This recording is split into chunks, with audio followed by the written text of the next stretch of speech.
Hallelujah. Praise the Lord. Hallelujah जय मसीह की। We welcome you all that are joining us through the social media. और social media के माध्यम से जितने भी लोग हमसे जुड़े हैं हम सभी का स्वागत करते हैं। Praise the Lord. Praise the Lord. Hallelujah. We would ask you all please to turn off your microphones except for Pastor Atul. Thank you. Let us pray right now and just give this time unto the Lord so we can receive from the Lord.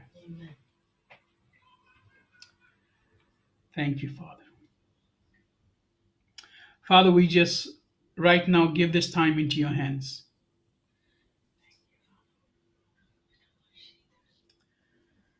Hallelujah.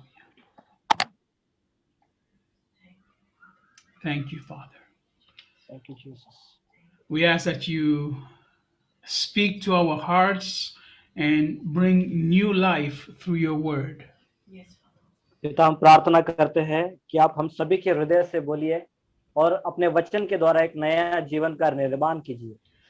We receive right now by faith everything you have prepared for us. और इस समय विश्वास से प्रभु जी हम उन सभी चीजों को ग्रहण करते हैं जो आपने हमारे लिए तैयार किया है। We declare that your will for us is of good and not of evil.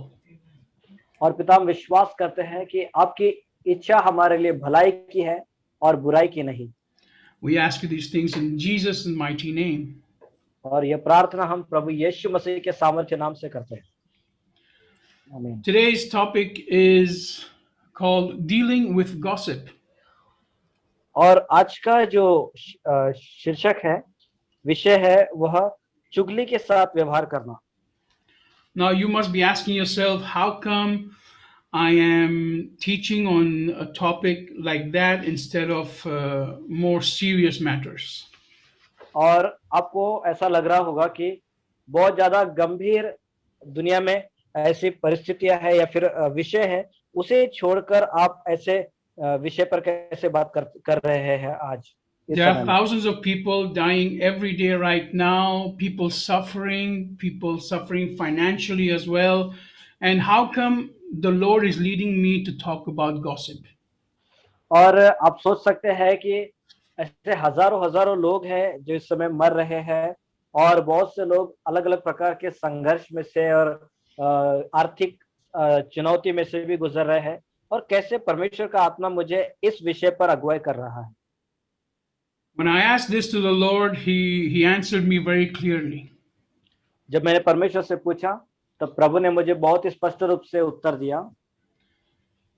He told me that in order to be healed physically, we first need to be healed spiritually. और उसने मुझसे यह कहा कि हमें शारीरिक तौर से चंगे होने के लिए जरूरत है कि पहले हम आत्मिक तौर से चंगाई पालें। We cannot leave aside holiness in times of trouble. और संघर्ष या परेशानियों के समय में हम अपनी पवित्रता को अपने आप से अलग नहीं कर सकते। If you are not a follower of Jesus Christ and you don't believe in God, all you are saying right now is, where is God? और यदि आप परमेश्वर के पीछे चलने वाले यीशु मसीह के अच्छे चेले अगर नहीं हैं, तो आपके मुंह से ऐसे शब्द निकलेंगे कि ऐसी परिस्थितियों में परमेश्वर कहाँ है। You are wondering, why isn't God doing anything? और आप ऐसा सोच रहे होंगे कि परमेश्वर कोई कुछ कार्य क्यों नहीं कर रहे हैं। But if you are a follower of Jesus Christ, then you are saying, God is here with me. लेकिन यदि आप यीशु मसीह के अनुसरण करने वाले व्यक्ति हैं, तो आप यही कहेंगे कि परमेश्वर अभी यहाँ मेरे साथ है। If you are walking in holiness and you're walking correctly with God, He will make sure that He controls your thoughts. यदि आप पवित्रता में चलते हैं और आप यह मानते हैं कि परमेश्वर आपके साथ है, तो परमेश्वर आपके मन के विचारों को भी नियंत्रण करता है। If you are feeling fear right now and you're feeling anxiety and you don't know what's going to happen, you need to focus back on the Word of God. और यदि आप जो है बहुत ही डर महसूस करते हैं, अपने मन में बहुत से चिंताओं को लेकर के घूम रहे हो और आपको समझ में नहीं आ रहा है कि आगे में क्या होगा, तो आपको जरूरत है कि आप परमेश्वर के वचन में वापस जाए और उसके साथ उसे पढ़ें। The Word of God says, "Do not fear the one that can destroy your body, but fear the one that can destroy your soul." परमेश्वर का वचन कहता है कि जो आपके शरीर को घात कर सकता है उससे ना डरे, लेकिन जो आपके आत्मा का घात कर सकता है उससे डरे। Right now, through everything that is happening, the enemy wants you to focus on the problem instead of focusing on God. और इस समय जितने भी बुरी चीजें आपके इर्द गिर्द हो रहे हैं उसके द्वारा शैतान यही चाहता है कि आप उन परेशानियों पर ध्यान दें, ना कि परमेश्वर पर। So we need to focus back on God and continue to preach His word. लेकिन हमें जरूरत है कि हम लगातार परमेश्वर पर ध्यान देते रहे और उसके वचन का लगातार प्रचार करते रहे। So we will do that this morning. और आज की सुबह भी हम यही करेंगे। Let's go directly to Psalms chapter 19, verse 14. और आइए हम लोग पढ़ेंगे भजन संहिता 19 और वचन 14। Here we have a commandment for us to receive in our hearts. और यहाँ पर एक ऐसी आज्ञा है ताकि हम उसे अपने हृदय में ग्रहण करें। It is something that David says and he feels deeply within his heart. और यह कुछ ऐसी बात है जिसे दाऊद ने अपने हृदय की गहराई में महसूस किया है। It says, "May the words of my mouth and the meditation of my heart be acceptable in your sight, Lord, my rock and my redeemer." और वो वचन इस प्रकार से कहता है, मेरे मुंह के वचन और मेरे हृदय का ध्यान तेरे सम्मुख ग्रहण योग्य हो, हे यहोवा परमेश्वर, मेरी चट्टान और मेरे उद्धार करने वाले। If God is truly your rock and your redeemer, then your words and your thoughts have to go accordingly. और यदि परमेश्वर आपका चट्टान और आपका उद्धार करने वाला है, तो आपके जो शब्द है मुंह के वो उसके अनुसार ही होंगे। Stop talking like the world is talking. और जैसा संसार बातें कर रहा है उस प्रकार से बातें करना बंद कर दे। Stop declaring death and poverty over yourself. और अपने ऊपर मृत्यु और गरीबी को घोषणा करना बंद कर दे। It says, "May the words of my mouth and the meditation of my heart be acceptable in your sight." और यह वचन इस प्रकार से कहता है कि मेरे मुंह का वचन और मेरे हृदय का ध्यान तेरे सम्मुख ग्रहण योग्य हो। God knows what is in your heart. God knows the fears you are going through. परमेश्वर जानते हैं कि आपके हृदय में क्या है। परमेश्वर जानते हैं उस डर के विषय में भी जिससे आप गुजर रहे हो। But God has given you the power to speak life into every situation. लेकिन परमेश्वर ने आपको सामर्थ्य दिया है जीवन बोलने के लिए हर परिस्थिति में। Let's go to James chapter 3, verse 6 to verse 10. और आइए हम लोग देखेंगे याकूब उसका 3रा अध्याय और वचन 6 से 10 तक। Here we see the power that God has given us. और यहाँ पर हम देखते हैं उस सामर्थ्य को जो परमेश्वर ने हमें दिया है। And through this power, we can change every situation. और उस सामर्थ्य के द्वारा हम हर परिस्थिति में बदलावट को ला सकते हैं। We can either give life or we can give death. हम या तो जीवन दे सकते हैं या फिर मृत्यु दे सकते हैं। See, we have to understand, first of all, that we are made in God's image. और हम सभी को सबसे पहले जरूरत है कि हम ये जाने कि हमें परमेश्वर ने उसके स्वरूप में रचा है। The world was made by God's word spoken. और यह जो उसके कार्य है वह कार्य उस परमेश्वर के शब्द के द्वारा बने गए हैं जो उसने अपने मुंह से बोला था। God spoke all the things that were supposed to happen into place. और परमेश्वर ने उन सब चीजों को बोला जो चीजें उसको बनाना था। And He has made you and I in His image. और उसने आपको और मुझे भी अपने स्वरूप में बनाया। Means that we have His mindset and His thoughts. इसका अर्थ यही है कि उसके विचार और उसकी विचारधारा And जैसी है we वैसी also हमारी है, and we also have power over the spiritual. और हमारे पास जो है आत्मिक बातों पर भी सामर्थ्य है।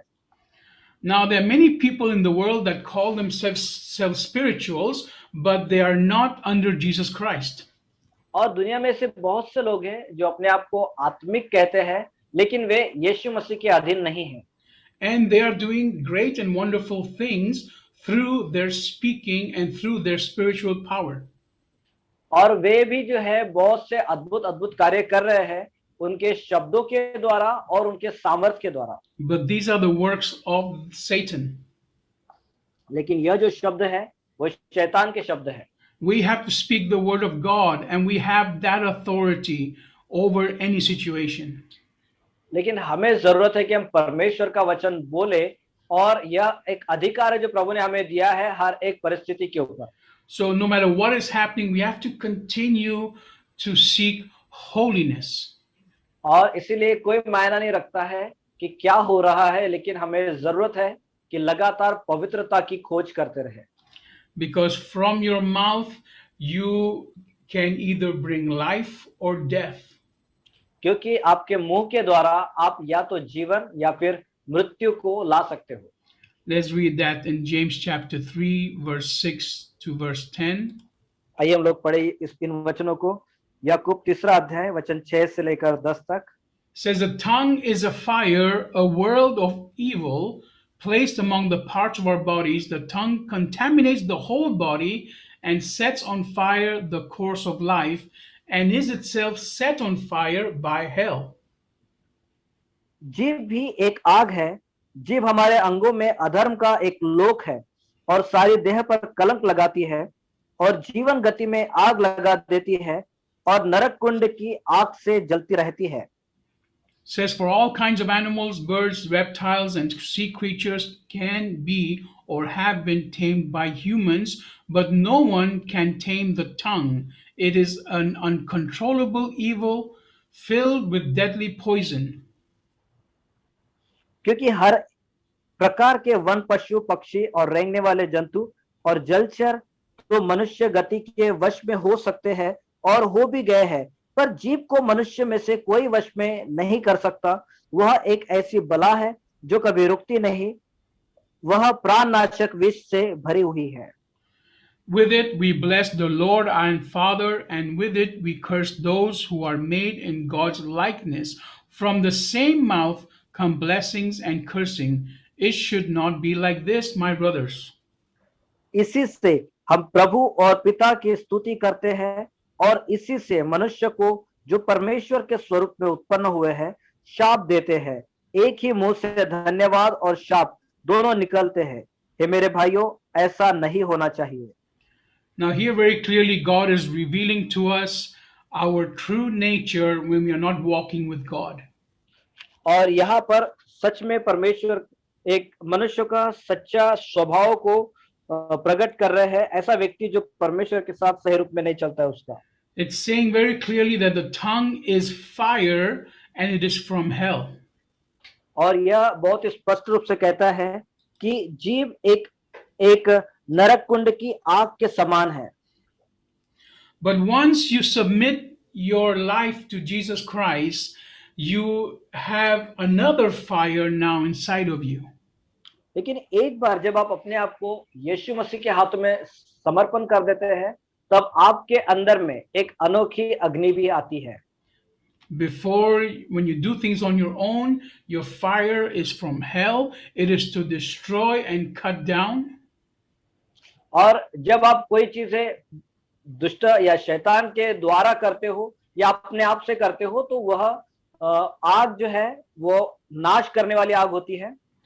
But when you are under the Holy Spirit, your fire is a consuming fire that lifts people up. लेकिन जब आप पवित्र आत्मा के अधीन होते हो, तब आपके अंदर में एक भस्म करने वाली आग होती है जो आपके द्वारा पवित्र आत्मा प्रकट करता है। When you have the consuming fire speaking through you, then all the fear and negativity of those people will go away. और जब वह भस्म करने वाली आग आपके अंदर में होती है, तो हर प्रकार की जो नकारात्मक शब्द जो है और नकारात्मक बातें वो हमारे जीवन से निकल जाती है। In Proverbs chapter 18, verse 21, it says that the tongue has the power of life and death. और नीति वचन 18 का 21 इस प्रकार से कहता है, जीभ के वश में मृत्यु और जीवन दोनों होते हैं। So we have to use this power wisely. इसीलिए हमें जरूरत है कि हम इस सामर्थ को बहुत ही बुद्धिमानी से इस्तेमाल करें। And gossip is something that God is not pleased with. और चुगली करना एक ऐसी बात है जो परमेश्वर को बिल्कुल भी प्रसन्न नहीं करती, Because the mindset of gossip is only destruction. क्योंकि चुगली का जो विचारधारा होता है वो यही है कि वो कुछ नाश कर दे। And the Bible clearly says that we love gossip. Sorry. The Bible clearly says that we love gossip.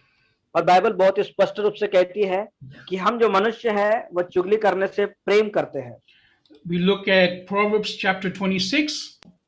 और हम लोग देखेंगे नीति वचन 26 अध्याय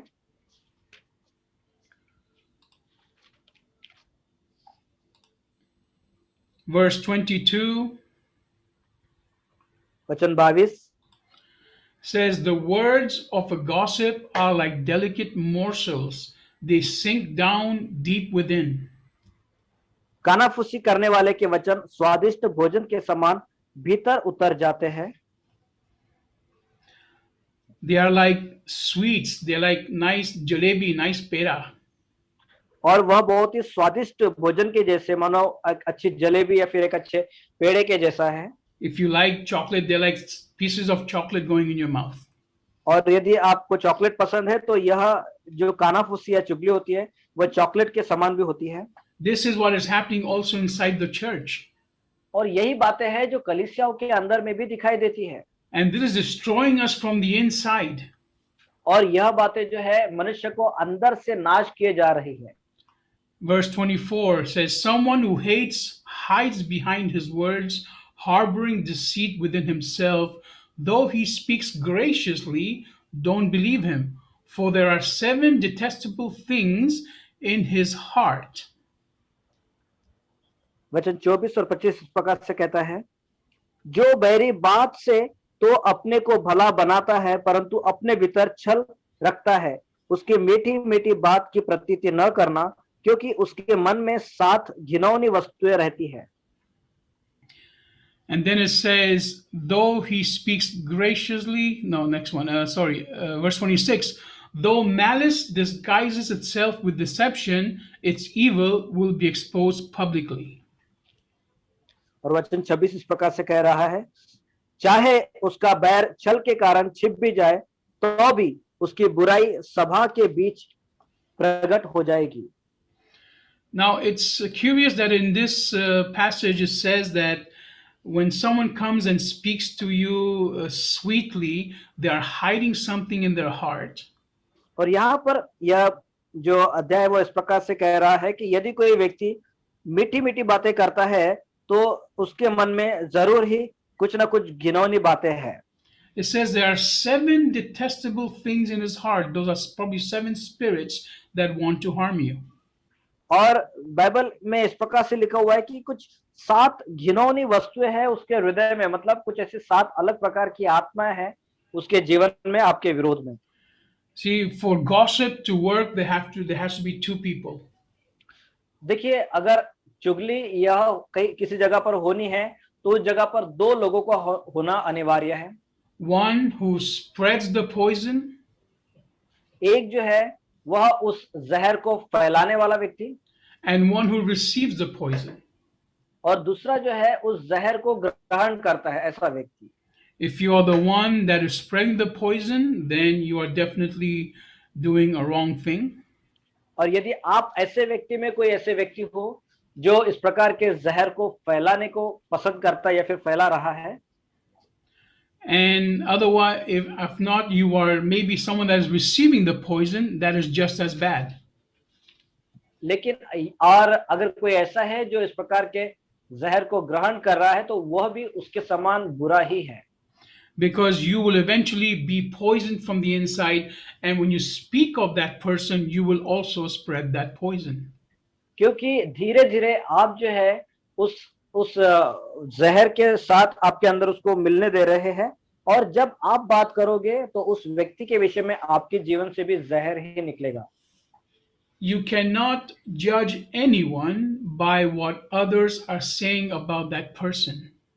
आप किसी व्यक्ति को दूसरों के शब्दों के कारण न्याय नहीं कर सकते हैं, जांच नहीं सकते हैं, Because everyone needs a second chance. क्योंकि हर एक व्यक्ति को दूसरे चांस की, दूसरे अवसर की जरूरत होती है। Maybe what they're saying is true and this person has done things in the past that are wrong, but that person always needs a second chance. क्योंकि हो सकता है कि कोई व्यक्ति जो आपसे बोल रहा है किसी दूसरे के बारे में वो सही भी हो, लेकिन फिर भी उस दूसरे व्यक्ति को एक दूसरा अवसर देना यह बहुत जरूरी है। I remember when I was younger, I spent many years studying outside of the family in other countries. और मैं जानता हूँ जब मैं जवान था तब मैं देश के अलग बाहर जाकर अलग अलग जगहों पर पढ़ाई करने में जाते रहता था। And my father had a very prosperous business here in Spain. और मेरे पिता का स्पेन में जो है बहुत ही संपन्न ऐसा व्यापार था। And he brought many family members from India to help out with the business. और उन्होंने भारत देश से बहुत से लोगों को स्पेन में लेकर आए थे ताकि हमारे व्यापार में वो हमको सहायता करें। Even some close friends also he put in the business to also help.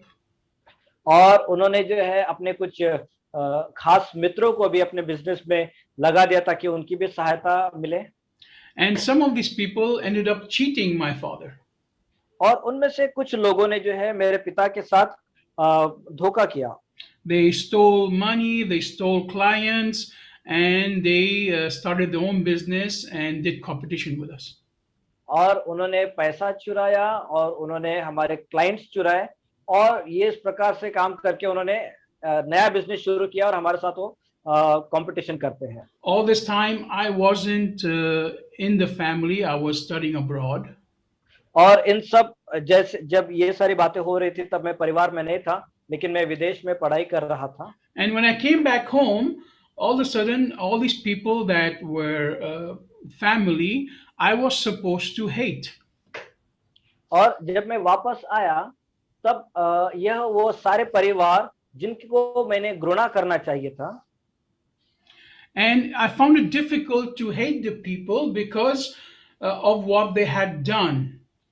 और मुझे बहुत ही कठिन हुआ लोगों से घृणा करना उन सब बातों के लिए जो उन्होंने किया था। Yes, what they did was wrong, but it wasn't done personally to me. हाँ, निश्चित वो जो उन्होंने किया वो सच में बहुत ही गलत था, लेकिन इसके द्वारा मुझे किसी भी प्रकार का बुरा नहीं लगा व्यक्तिगत तौर पे। And just because everybody else was treating these people wrong, I had to also ignore them and be rude to them and not say hello to them when I saw them in the streets. और जैसे सभी लोग उनको जो है छोड़ रहे थे या फिर उनको अपने से अलग सोच रहे थे और उनको हाय हेलो नहीं करते थे, वैसा ही मुझे भी बोला जाता था कि मैं भी वैसे ही करूं। And I found this difficult, and maybe I don't know if I was wrong, but I feel that I should not have judged those people by what others had said they had done. और मैंने भी वैसा करने के लिए बहुत ही मुझे कठिन हुआ, लेकिन फिर भी मैंने उन लोगों को जज नहीं किया, उनका न्याय नहीं किया उन सब कामों के कारण जो उन्होंने किया है। So I was doing what I wanted God to do with me. और मैं वही कर रहा था जो मैं चाहता था कि परमेश्वर चाहते मेरे साथ कि मैं करूं। God has given me a second chance. He has given you a second chance. परमेश्वर ने मुझे दूसरा अवसर दिया, परमेश्वर ने आपको दूसरा अवसर दिया है। God has believed that you can completely change. परमेश्वर विश्वास करते हैं कि आप भी पूरी तरह से बदल सकते हो। We have to do the same with others. और वही बातें हमें दूसरों के साथ भी करना चाहिए। And instead of spreading the bad things they have done and gossiping that way, we have to do what God does with us. और इसके बदले कि जैसे उन्होंने बुरा किया हम भी उनके साथ बुराई करें या फिर हम भी उनकी चुगली दूसरों के साथ करें, यह परमेश्वर हमसे नहीं चाहते हैं। So, no matter what you have done in life, no matter who you are, if you come to me, I will not judge you by your past. और इसीलिए कोई मायना नहीं रखता कि आपने अपने जीवन में क्या बुरा किया है या फिर आपके साथ कोई कौन सा ऐसा बुरा काम हुआ है, जब आप मेरे पास आओगे तो मैं ऐसी बातों के विषय में कभी भी न्याय नहीं करता। I will not judge you by what others say about you. और जो दूसरे लोग आपके विषय में कहते हैं उन्हें सुनकर मैं कभी किसी को जांचता या फिर न्याय नहीं करता हूँ। I will listen to the Holy Spirit. मैं पवित्र आत्मा की सुनता हूँ। Now, sometimes some of these things you hear might be warnings. कभी कभी इस प्रकार की बातें जो आप सुनते हो सकता है कि वह एक चेतावनी के रूप में आपके सामने आती हो। Maybe if someone is a thief, then you have to be careful not to keep important things around. और यदि आपको ऐसा पता चलता है कि कोई व्यक्ति चोर है तो आपको सतर्क रहना है कि आप अपनी जो महत्वपूर्ण चीजें हैं वो बाहर ऐसे ही खुले में ना रखें। And maybe if someone has a problem in the past with drinking, then you will not keep drinks around the house. और या फिर अगर कोई ऐसा व्यक्ति जिसको पहले शराब वगैरह पीने की आदत थी तो ऐसे व्यक्ति को देखकर आप अपने घर के इर्द गिर्द ऐसी चीजें नहीं रखोगे।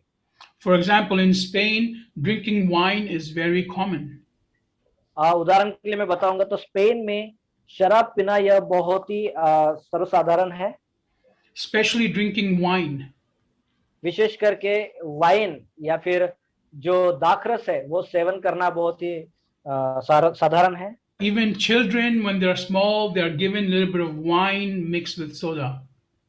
और बच्चों को भी यहाँ पर जो है थोड़ा थोड़ा दाखरस दिया जाता है, पानी सोडा उसके साथ मिलाकर। Now, in the churches, for example, when we do Holy Communion, they do not use wine.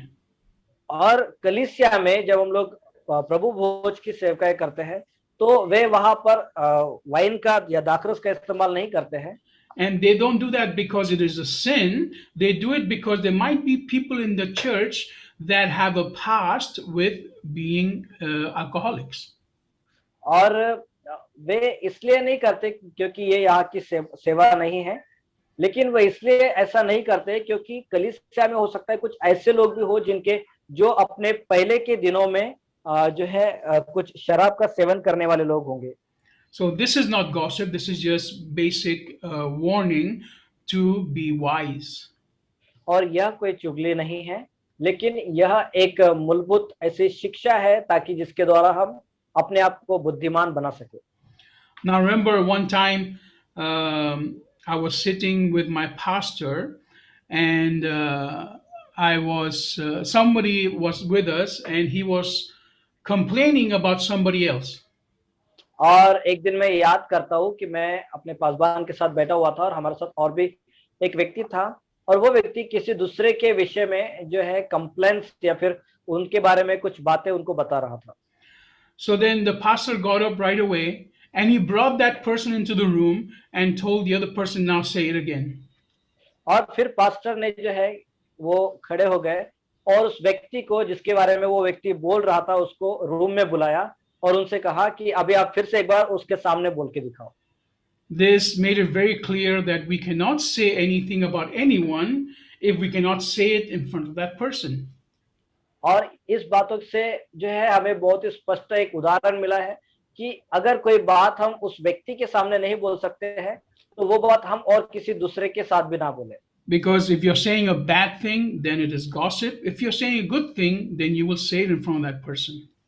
तो क्योंकि अगर आप बुरी बात कर रहे हो तो वह एक चुगली है, लेकिन अगर आप सही बात कर रहे हो तो आपको वह बात उस व्यक्ति के सामने भी करते आना चाहिए। See, Matthew chapter 12, we read the following.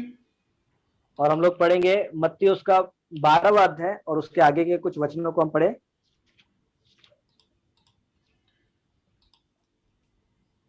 Verse 34 to verse 37. और वचन 34 से 37 तक हम पढ़ेंगे। Says, "You children of serpents, how can you say anything good when you are evil? The mouth speaks about the overflow from the heart. A good person brings good things out of good treasure house, and an evil person brings things out of an evil treasure house. I tell you, on the day of judgment, people will give an account for every thoughtless word they have uttered." हे सांप के बच्चों, तुम बुरे होकर कैसे अच्छी बातें कह सकते हो? क्योंकि जो मन में भरा है वही मुंह पर आता है। भला मनुष्य मन के भले भंडार से भली बातें निकालता है, और बुरा मनुष्य बुरे भंडार से बुरी बातें निकालता है। और मैं तुमसे कहता हूं कि जो जो निकम्मी बातें मनुष्य कहेंगे, न्याय के दिन वे हर एक उस बात का लेखा देंगे। This is clearly talking to people that are not of God. और यह वचन बहुत स्पष्ट रूप से उन लोगों के विषय में कहता है जो परमेश्वर के लोग नहीं हैं। Says, "You children of serpents." और इसलिए उनको कहता है कि हे सांप के बच्चों, They act this way. मतलब वे इस रूप से कार्य करते हैं। But the sad thing is that we are acting the same way inside the church. और जो बुरी बात यह भी है कि कलीसिया के अंदर हम लोग भी इस प्रकार से व्यवहार करते हैं। I remember many years back when I was living inside the church while I was training for pastoring. और काफी वर्ष पहले जब मैं कलीसिया के अंदर था और अपने तैयारी कर रहा था पासबानी की, I used to live inside the church. और मैं कलीसिया के अंदर रहा करता था। And so that means 24 hours I was available for anyone, and I had to be there for anyone that came to church. और इसका अर्थ यही है कि मैं 24 घंटे वहां पर हर एक उन लोगों के लिए जो कोई भी कलीसिया में आए उनके लिए मैं अवेलेबल था, वहां पर था। And sometimes many idle or bored brothers and sisters would come and just sit down and spend time with me. और काफी बार कुछ ऐसे लोग जो भाई और बहनें हैं हमारे साथ आकर के वहां बैठा करते थे। And I say they were idle because they would just come, sit, and gossip. मैं उनको मूर्ति ऐसा शब्द इनके लिए इस्तेमाल करता हूँ इसलिए क्योंकि वे सिर्फ आकर बैठते थे और चुगलियां किया करते थे। And this was not comfortable in my spirit. और यह बात जो है मेरी आत्मा में दिलासा देने वाली चीजें नहीं थी। So I asked the pastor, how can I avoid this? Because I don't want to kick them out, and I don't want to reject the spending time with them. और मैंने पासबान से इस प्रकार से पूछा कि सर मैं इनके साथ कैसे व्यवहार करूं, क्योंकि मैं उनको बाहर भी नहीं निकलना चाहता हूं और मैं उनके साथ समय भी व्यतीत नहीं करना चाहता। And very clearly he told me, just start reading the Bible with them and start talking about things of God. और तो पासबान ने मुझे इस प्रकार से कहा कि आप सिर्फ उनके सामने बाइबल पढ़ना और उनके साथ परमेश्वर की बातें, बाइबल की बातें चर्चा करना शुरू कर दो। If God wants them to be there, they will stay and they will share with you the word of God. If God wants them to leave, they will leave. तो यदि अगर परमेश्वर चाहते हैं कि वे वहां पर आपके साथ रहे और परमेश्वर के वचन को बांटे या परमेश्वर के वचन को सुने तो रहेंगे, और यदि परमेश्वर चाहते हैं कि वो वहां से निकल जाए तो परमेश्वर उनको वहां से निकाल देंगे। You see, we have to speak the word of God. देखिए हमें सिर्फ परमेश्वर का वचन बोलते रहना है। And those that are used by Satan have to submit to the word of God. और ऐसे लोग जो अभी तक शैतान के द्वारा इस्तेमाल हुए जा रहे हैं उन्हें परमेश्वर के वचन के अधीनता में आ जाना चाहिए। We have to seek holiness and perfection under God and let the whole world submit to that. और हमें जरूरत है कि हम परमेश्वर की पवित्रता और परमेश्वर के वचन की सच्चाई को ग्रहण करें और सारा संसार भी उसके अधीन आ जाए। So God has given you the power of life and death in your tongue. तो परमेश्वर ने आपके जीभ में सामर्थ्य दिया है जीवन और मृत्यु का। Your tongue is either a fire of destruction or is the fire of the Holy Spirit. तो आपकी जो जीभ है एक तो किसी के नाश होने के लिए आग हो सकती है या फिर किसी पवित्र आत्मा का एक सामर्थ्य के रूप में किसी को आशीष करने के लिए भी हो सकती है।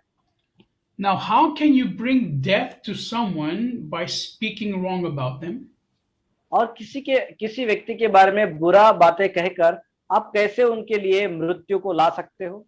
It's very simple because everybody around them will automatically judge them and hate them because of your words. यह बहुत ही साधारण है, क्योंकि आपके शब्दों के कारण जो जिन्होंने सुना है उनके इर्द गिर्द के सब लोग उन लोगों से घृणा करेंगे और उनके विषय में बुरा विचार रखेंगे। So, by you speaking wrong about them, you are bringing death to any opportunity for them to improve in life. तो आपके उनके विषय में बुरी बातें कहना, इसके द्वारा आप उनके लिए उनके हर एक वो अवसर जो उनको मिलते हैं जिसमें वो बढ़े, उन सब बातों में आप मृत्यु को ला रहे हो। So, we can only speak those things that will benefit the person. तो हम लोग सिर्फ वही बातें करें जिसके द्वारा किसी व्यक्ति का लाभ होता है। Ephesians chapter 5 tells us exactly how to speak with each other. और इफिसियों उसका 5वां अध्याय हमें बहुत ही स्पष्ट रूप से कहता है कि हमें कैसा एक दूसरे से बातें करना चाहिए। We will finish with this, Ephesians chapter 5 verse 19. और हम लोग इसके साथ समाप्त करेंगे इफिसियों 5वां अध्याय वचन 19। It says, first it says, verse 18, stop getting drunk with wine, which leads to wild living, but keep on being filled with the Spirit. पहले हम वचन 18 पढ़ेंगे। वह इस प्रकार से कहता है, दाखरस से मतवाले न बनो, क्योंकि इससे लुचपन होता है, पर आत्मा से परिपूर्ण होते जाओ। So once you are filled with the Spirit, it says, then you will recite to one another psalms, hymns, and spiritual songs. You will sing and make music to the Lord with your hearts. और फिर वचन 19 इस प्रकार से कहता है, और आपस में भजन और स्तुति गान और आत्मिक गीत गाया करो और अपने अपने मन में प्रभु के सामने गाते और कीर्तन करते रहो। And then it says, you will consistently give thanks to God the Father for everything in the name of our Lord Jesus the Messiah. और फिर आगे इस प्रकार से कहता है, और सदा सब बातों के लिए हमारे प्रभु यीशु मसीह के नाम से परमेश्वर पिता का धन्यवाद करते रहो। So the way we know that someone is filled with the Holy Spirit and is walking correctly with God, तो यदि हम किसी ऐसे व्यक्ति को जानते हो जो पवित्र आत्मा से भरे हुए हैं और परमेश्वर के साथ सही रूप में चलते हैं, they will not gossip. तो वे कभी भी चुगली नहीं करेंगे। They will speak to you in psalms and hymns. और वे जो है आपके साथ परमेश्वर का भजन और कीर्तन करेंगे। This is very important for us because this is how we represent Christ on earth. और यही हमारे लिए बहुत ही जरूरी है, क्योंकि ऐसा करने के द्वारा ही हम मसीह को इस दुनिया में प्रकट कर सकते हैं। Even through social media, we are speaking all the time. और सोशल मीडिया के द्वारा भी हम लोग हर समय बात करते रहते हैं। Through Facebook, through Instagram, through LinkedIn. और फेसबुक, इंस्टाग्राम और लिंक्डइन के द्वारा। This is a way of speaking. तो यह एक तरीके है जिसके द्वारा हम बोलते हैं। What you are saying, is it bringing death to people's hopes or is it bringing life through the Holy Spirit? और जो कुछ भी आप बोलते हो, क्या इसके द्वारा लोगों के जीवन में आशा उत्पन्न होती है या फिर उनके जीवन में मृत्यु आती है? If you're having a problem focusing on the good things from the Lord, here is the secret. तो यदि आप परमेश्वर की ओर से परमेश्वर के वचन के लाभ को ढूंढना चाहते हो, तो यहाँ पर उसका रहस्य है। We go to Philippians chapter 4 verse 8. और हम लोग पढ़े फिलिपियो उसका 4वां अध्याय और वचन 8। This is the way you will never gossip and you will always bring life into every situation. और यह एक ऐसा तरीका है जिसके द्वारा आप कभी भी चुगली नहीं करेंगे, लेकिन हर परिस्थितियों में आप जीवन को लाएंगे। Says, finally, brothers, whatever is true, whatever is honorable, whatever is fair, whatever is pure, whatever is acceptable, whatever is commendable, If there is anything of excellence and if there is anything praiseworthy, keep thinking about these things. और वो वचन इस प्रकार से कहता है, इसलिए हे भाइयों, जो जो बातें सत्य है और जो जो बातें आदरणीय है और जो जो बातें उचित है और जो जो बातें पवित्र है और जो जो बातें सुहावनी है और जो जो बातें मन भावनी है, अर्थात जो भी सद्गुण और प्रशंसा की बातें हैं, उन पर ध्यान लगाया करो। Now, some of you will say, well, it says, oh, whatever is true. Well, it is true that this person is lazy, so I can say that about that person. तो यहाँ पर इस प्रकार से कह रहा है कि जो कुछ भी सच है वही कहे, तो हम लोग ऐसा आप सोच रहे होंगे कि ये व्यक्ति आलसी है, तो इस व्यक्ति के विषय में मैं बोलूं कि यह आलसी है, तो ये सच बात होगी। Or it is true about someone that he gets angry very easily, so I'm going to say that about that person. तो या फिर आप बोलोगे कि मुझे सच ही बोलना है, तो ये एक व्यक्ति है जो बहुत ही जल्दी गुस्सा हो जाता है, तो मैं उसके बारे में सच सच बताऊंगा कि वो बहुत ही गुस्सैल आदमी है। This is not what this is saying. It's saying that all these things together have to be true, have to be honorable, have to be fair, acceptable, and then you can think about these things and then you will talk about these things. लेकिन यह वचन इस प्रकार से कहता है कि इन सब बातों को मिलाकर सारी बातें सत्य हो, आदरणीय हो, सुहावनी हो, मन भावनी हो, सद्गुण से प्रशंसा से भरी हुई हो, इस और फिर आप चीजों को बोल सकते हो। A couple of years back, the Lord led me to do an exercise with myself, with my life. और कुछ दिनों पहले परमेश्वर की आत्मा मुझे जो है किसी प्रकार का व्यायाम करने के लिए लेकर गया। And the Lord told me, keep your mouth shut the whole day and only say things that are positive and say things that are good and honorable based on this verse. और फिर परमेश्वर ने कहा कि आज संपूर्ण दिन भर आपको अपने मुंह को बंद रखना है, चुप रखना है, और सिर्फ वही बातें जो अच्छी है या फिर सकारात्मक है या किसी का लाभ होता है, वही बातें आपको अपने मुंह से निकालनी है। And at the end of the day, I realized that most of my words and my thoughts were not from God. और फिर मैं समझ पाया कि मेरे बहुत से विचार और मेरे बहुत से जो शब्द है वो परमेश्वर की ओर से नहीं थे। My wife was very happy और मेरी पत्नी इसके लिए बहुत ही खुश थी, because I could not complain about the tea being cold. क्योंकि मैं टीवी है और किसी बात के विषय में कंप्लेन नहीं कर पाया, I couldn't say that the food wasn't good. और मैं कभी ऐसा नहीं बोल पाया कि भोजन अच्छा नहीं था, I only had to say good things. क्योंकि मुझे सिर्फ अच्छी बातें ही बोलनी थी।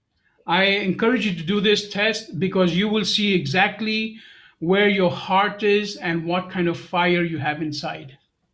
मैं चाहता हूं कि आप लोग भी ऐसा ही करें, क्योंकि ऐसा करने के द्वारा आप समझ पाएंगे कि आपका हृदय कहाँ पर है और आप किस प्रकार की बातों में है आप बोलते हो। So avoid gossip. तो इसीलिए चुगली करना बंद कर दें, Don't say anything about anyone that is not building them up. और किसी व्यक्ति को अगर कोई चीज से उत्साह नहीं मिलता है या फिर वो उसके जीवन में परिवर्तन नहीं आता है, तो ऐसी बातें उनके लिए कभी ना बोले। And don't ever receive from anyone anything negative about anybody else. और किसी के द्वारा किसी के विषय में किसी प्रकार की भी नकारात्मक बातों को भी आप ना सुने। Let this be the prayer for your life that it says, let the words of my mouth and the meditation of my heart be pleasing unto you, Lord. और होने पाए कि जिस प्रकार से दाऊद प्रार्थना करता है उस प्रकार से हमारी भी प्रार्थना हो कि मेरे मुख का शब्द और मेरे हृदय का मनन आपके सामने ग्रहण योग्य हो, हे प्रभु। Because the closer we get to holiness, the more we chase holiness, the more God will heal us. क्योंकि जितना ज्यादा हम पवित्रता के निकट जाते हैं, जितना ज्यादा हम पवित्रता के पीछे भागते हैं, उतना ज्यादा परमेश्वर हमें चंगा करते हैं। The devil right now wants you to worry about everything that is happening around the world.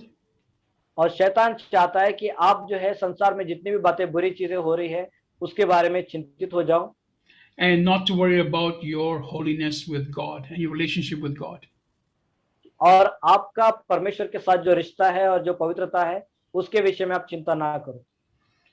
That's what Satan wants. He wants you not to worry about God, but to worry about yourself and everybody else and what the world is doing and what the government is doing. और वही बातें हैं जो शैतान चाहता है कि आप परमेश्वर के विषय में ना सोचो। आप सिर्फ जो बुरी चीजें हो रही है, जो बुरी सरकार है, जो बुरे-बुरे बातें आपके इर्द-गिर्द होते हुए देखते हो, आप इसके बारे में चिंतित हो जाओ और उन्हीं के बारे में बातें करो। You know, one day COVID will disappear. आपको मालूम है एक दिन ये जो कोविड है वो गायब हो जाएगा। One day the government will disappear. एक दिन ये जो सरकार है वो भी गायब हो जाएगी। But the word of God will last forever. लेकिन परमेश्वर का वचन सदैव बना रहेगा। So what do you want to keep in your heart? तो आप क्या अपने हृदय में रखना चाहते हो? Think about it. उसके विषय में सोचो। Thank you for joining us once again this week. और फिर से एक बार इस सप्ताह में जुड़ने के लिए बहुत-बहुत शुक्रिया। We encourage you to continue joining us every week as we have different meetings during the week. और सप्ताह में हमारे अलग-अलग सभाएं हैं। हम आपको उत्साहित करते हैं कि You आप can हमारी see- सभी सभाओं में जुड़ सकते हैं। You can see all the timings through our website, karmatochrist.com. और आप हमारी वेबसाइट karmatochrist.com के द्वारा हमारे सभी टाइमिंग्स को देख सकते हो। And thank you for continuing to pray for me. As many of you know, I am doing the Daniel fast. और बहुत-बहुत शुक्रिया हम मेरे लिए भी लगातार प्रार्थना करते रहने के लिए। जैसे आप जानते हैं कि मैं दानियल के समान उपवास में हूँ। We remind you on the 16th of May, we are having a special deliverance prayer meeting after Sunday service. और आपको मैं याद दिलाना चाहता हूँ फिर से एक बार कि मई 16 जो रविवार का दिन है उस दिन एक विशेष छुटकारे की प्रार्थना रहेगी वचन के बाद। This is for believers that want to be prayed for. So please come and join us and pray with us so we can all be delivered from so many things. और यह सिर्फ उन विश्वासियों के लिए है जिन्हें छुटकारे की आवश्यकता है और जो चाहते हैं कि हम उनके लिए प्रार्थना करें।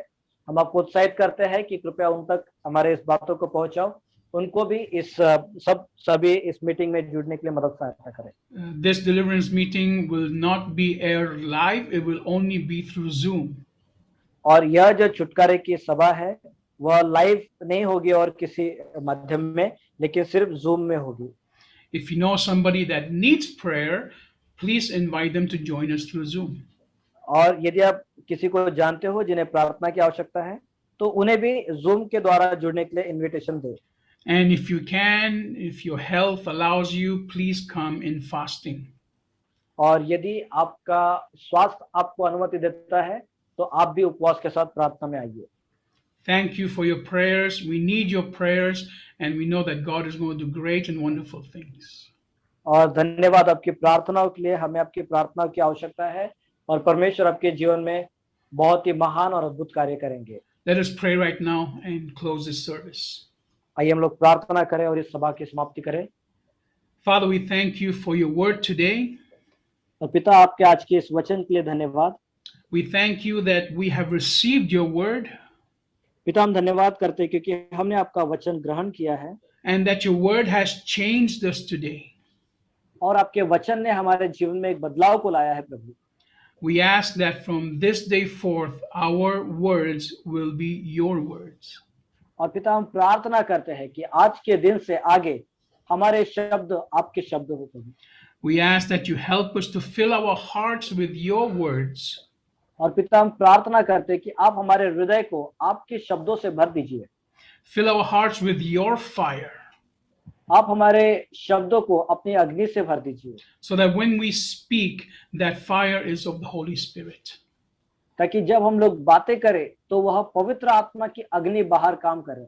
We declare right now that everything we say is ordained by you, और पिता हम प्रार्थना करते हैं कि हर एक बातें जो हम अपने मुंह से बोलते हैं वे परमेश्वर के द्वारा पवित्र करके बोले जाए।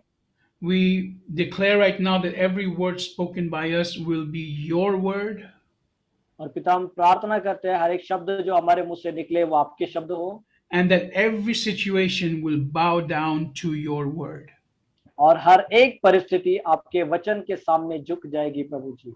We ask you this in Jesus' mighty name. और ये प्रार्थना हम प्रभु यीशु के सामर्थ्य नाम से करते हैं। Thank you for joining us once more. God bless you. धन्यवाद फिर से एक बार हमारे साथ जुड़ने के लिए। परमेश्वर आपको आशीष दे।